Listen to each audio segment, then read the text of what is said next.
Betsy Gospel Family Presents Krupasri academy కృపవార్త.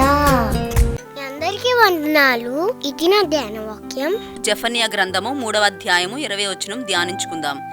నేను మీకు ఖ్యాతిని మంచి పేరును తెప్పింతును.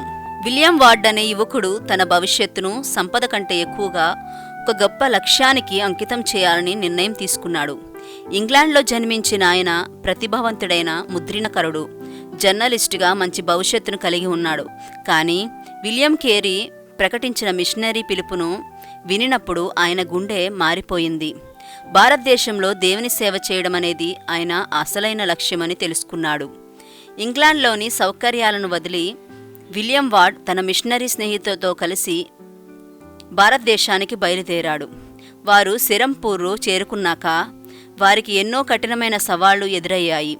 బ్రిటిష్ అధికారుల నిరోధం, ఆర్థిక ఇబ్బందులు, భిన్నమైన సాంస్కృతిక అలవాట్లు కష్టంగా మారాయి. అయితే విలియం వార్డ్ నిరుత్సాహపడలేదు. తన ముద్రణ నైపుణ్యాలతో ఆయన జీవితంలోనే అతి గొప్ప పని ప్రారంభించాడు: భారతీయ భాషల్లో బైబిలును ముద్రించడం మరియు ప్రచురించడం. అప్పటి వరకు కోట్లాది మంది ప్రజలు దేవుని వాక్యాన్ని చదివే అవకాశం లేకపోయింది. కానీ వార్డ్ కారణంగా బెంగాలీ, హిందీ, సంస్కృతం మరియు ఇతర భాషల్లో బైబిల్ అందుబాటులోకి వచ్చింది. ఆయన స్థాపించిన ముద్రణా యంత్రం అనేక మందికి జ్ఞానం, విశ్వాసం, విద్య అందించింది. అయితే ఆయన సేవలు ఇంతటితో ఆగలేదు. విలియం వార్డ్ భారతదేశంలో పిల్లలకు విద్యను అందించేందుకు, అణగారిన వారికి ప్రోత్సాహం కలిగించేందుకు మరియు సతీ సగమనం అనే వాటిని నిర్మూలించేందుకు తన జీవితాన్ని అంకితం చేశాడు. ఆయన మిషనరీ మిత్రులతో కలిసి పాఠశాలలను స్థాపించాడు, క్రైస్తవ సాహిత్యాన్ని అనువాదించాడు, నైతిక సంస్కరణలను పాటుపడ్డాడు. కొందరు విదేశీయుడిగా ఆయనను చూచినప్పటికీ భారతీయ పండితులు, బ్రిటిష్ అధికారులు మరియు క్రైస్తవ విశ్వాసులు ఆయనకు గౌరవం ఇచ్చారు. ఆయన సువార్తను అందించడంలో, మానవాళికి ఉన్న స్థితిని తీసుకురావడంలో చూపిన అంకిత భావం అంతర్జాతీయంగా ఆయనకు సన్మానం మరియు ఘనత తెచ్చిపెట్టింది. 1823లో విలియం వార్డ్ దేవుని సన్నిధికి చేరుకున్నాడు.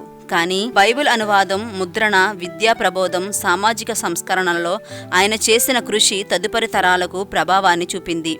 నేటికి ఆయన పేరు గ్రేట్ మిషనరీ పయోనీర్స్లో ఒకరిగా గౌరవించబడుతోంది. దేవుడు తన వాగ్దానాన్ని ఆయనలో నెరవేర్చాడు. గనుడవైన తండ్రి, శ్రేష్ఠుడా, ఉన్నతుడా, నీకే వందనాలు, స్తుతులు, స్తోత్రాలు చెల్లిస్తూ ఉన్నాం. విలియం వార్డ్ గారి యొక్క జీవితంలో నుండి మీరు మాతో మాట్లాడిన మాటను బట్టి నీకు స్తోత్రాలు, వందనాలు. నేను మీకు ఖ్యాతిని మంచి పేరును తెచ్చిపెట్టదనని మాట్లాడావు. దైవమా, మేము మీ కొరకు శ్రమించుటకు, మీరు మాలో ఉంచిన తలాంతులను మీ కొరకు వినియోగించుటకు మేము సముఖత చూపించువారిగాను, దాని కొరకు ప్రయాసపడువారిగాను చేయమని కోరుకుంటూ ఈ ప్రార్థన మీరు ఆశీర్వదించి ప్రతి బిడ్డ యొక్క వినికిడిలో దీని నెరవేర్పులో ఉంచమని కోరుకుంటూ యేసు నామములు అడిగి వెడుతూ ఉన్నాము తండ్రి, ఆమేన్. దేవుడు మీ అందరినీ దీవించునుగాక. Thank you everyone.